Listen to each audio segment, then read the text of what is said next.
Oh, it's gone by very quickly. And she's very big.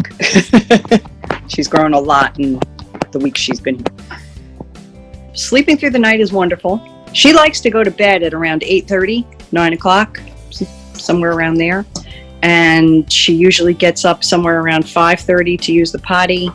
But it's quick, and then we come back in and she stays in her crate for a little bit longer, and then we get up for the day.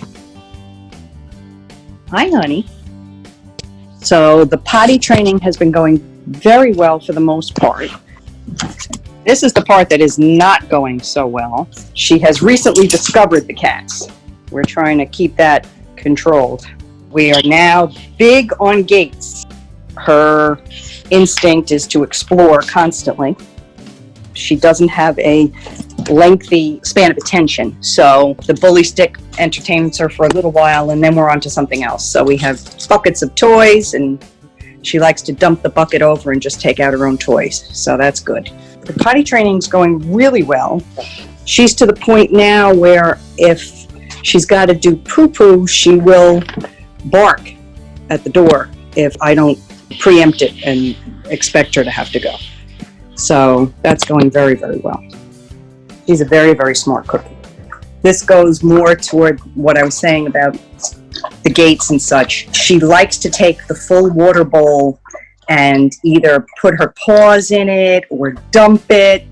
We put a towel around the bowl. My son came up with this idea. Put a towel around the bowl and it kind of stops her, slows her down a little bit from dumping the whole bowl of water.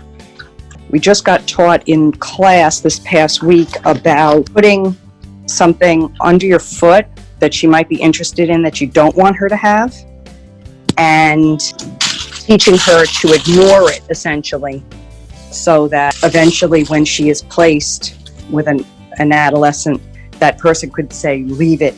So this is the beginning steps of training. This is her favorite right now. It's a little witch. That came last night, so she's been playing with that. She likes it because it makes a crinkly sound, so that's appealing.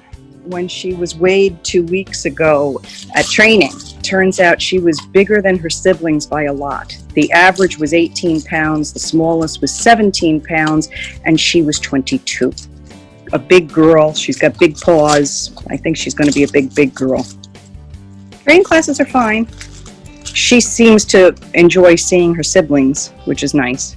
She gets very excited when she sees her siblings enter the room.